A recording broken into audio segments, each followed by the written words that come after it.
It's 5:37 a.m. and Maria is sitting in her bakery's kitchen, flour still on her hands, staring at a spreadsheet that says she made $42,000 last month, and she can't pay rent. The numbers don't lie. Net profit positive.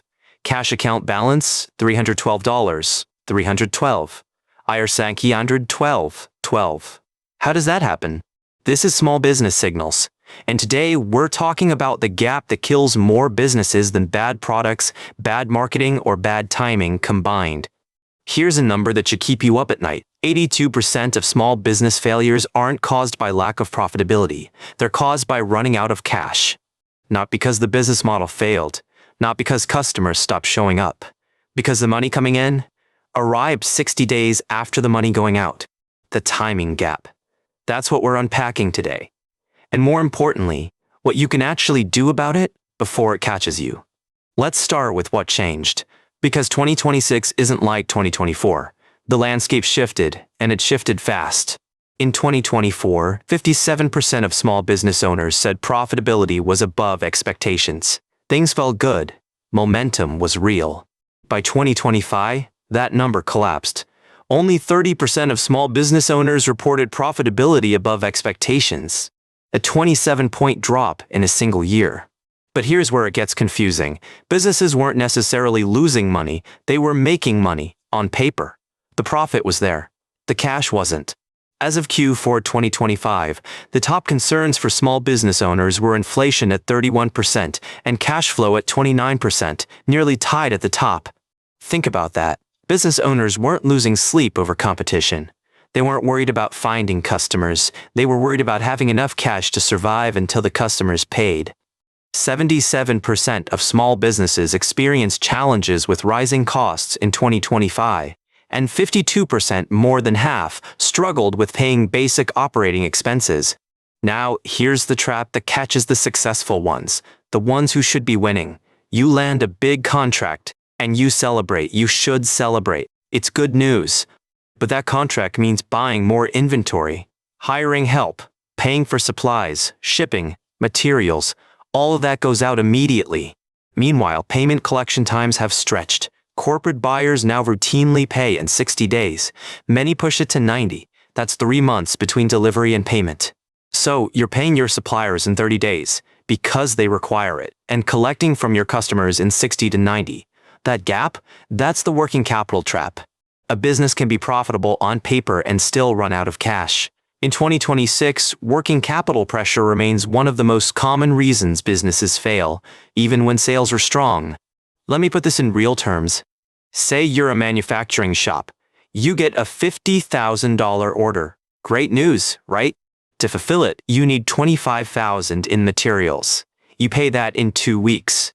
You need another $8,000 in labor. That's immediate. You ship. Invoice goes out. Then you wait.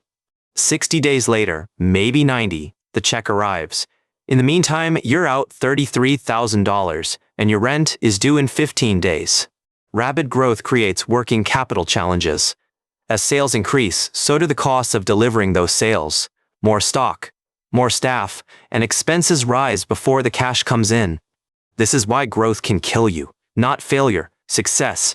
The faster you grow, the more cash you need to float that gap, and most small businesses don't have reserves.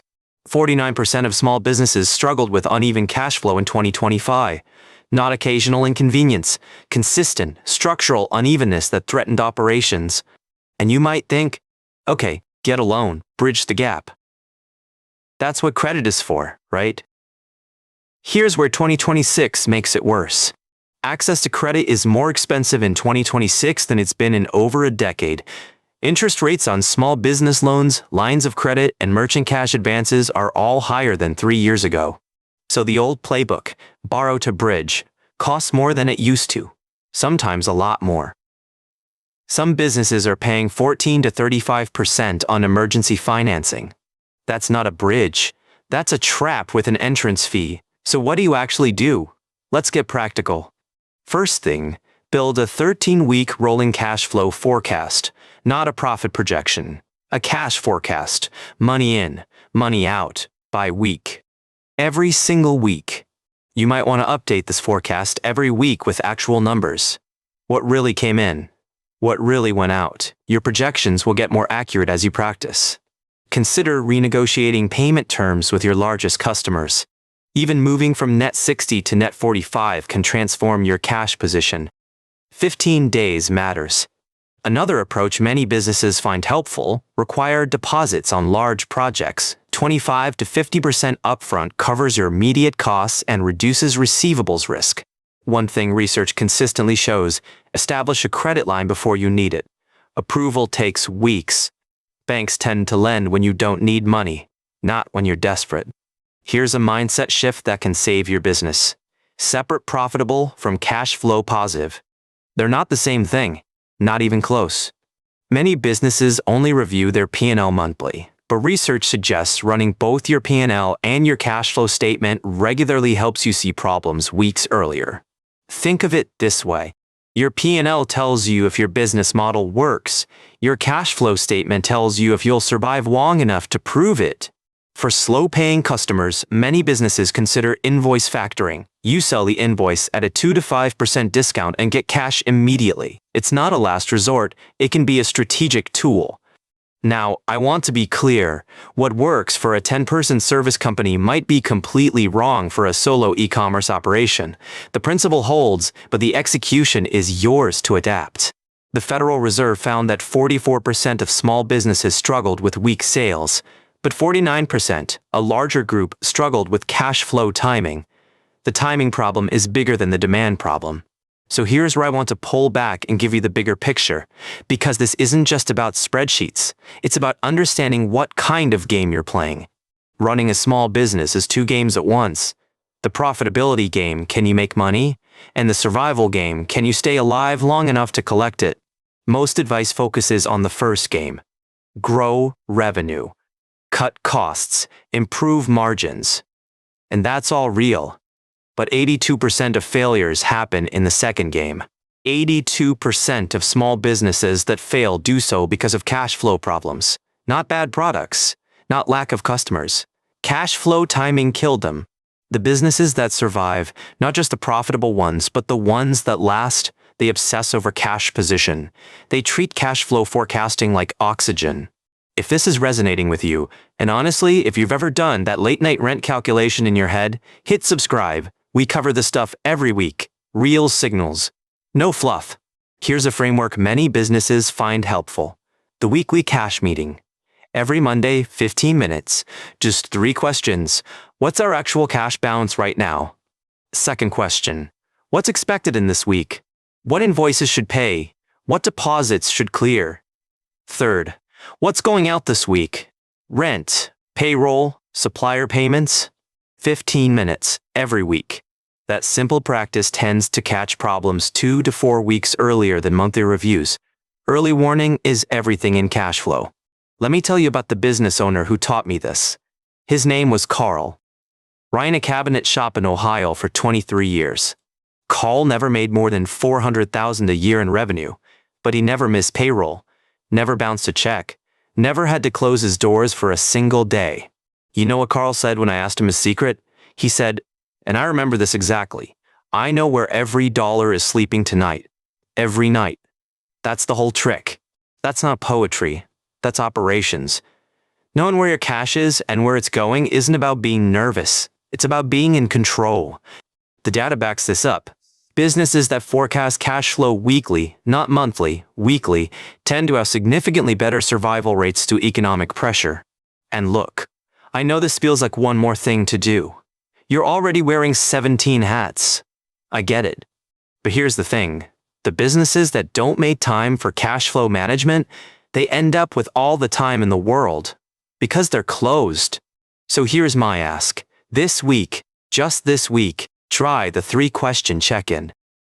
Monday morning, 15 minutes. It might change how you see your business. Now, let me address the growth versus stability debate, because there's real disagreement here. Some advisors say, take the growth. Capture market share, worry about cash later. Others say the cost of credit is too high right now. Growing fast with expensive debt creates its own death spiral. Here's my take, and this is just perspective, not advice. The answer depends on your runway. How many months can you survive if that big customer pays late or doesn't pay at all? If the answer is less than 3 months, growth probably isn't your priority yet. Building cash reserves and credit access tends to come first, then growth. Results vary by situation. If you've got 6 months of reserves and an established credit line, different calculation. Maybe aggressive makes sense. Maybe. But even then, watch those payment terms. 60 days from your biggest customer is a choice. You can negotiate. You can require deposits. You can say no to deals that would sink you. Remember, 82% of small business failures are cash flow deaths, not profit failures. Timing failures. The money was coming. It just didn't come fast enough. Maria, the baker from the top of this episode, she's still open. Barely. She started doing the weekly cash check. She renegotiated her wholesale accounts from net 45 to net 21. She's not out of the woods, but she can see the path now. That's what visibility gives you. Options. Time. Room to maneuver. Your mileage will vary. It always does in business. But the data is clear.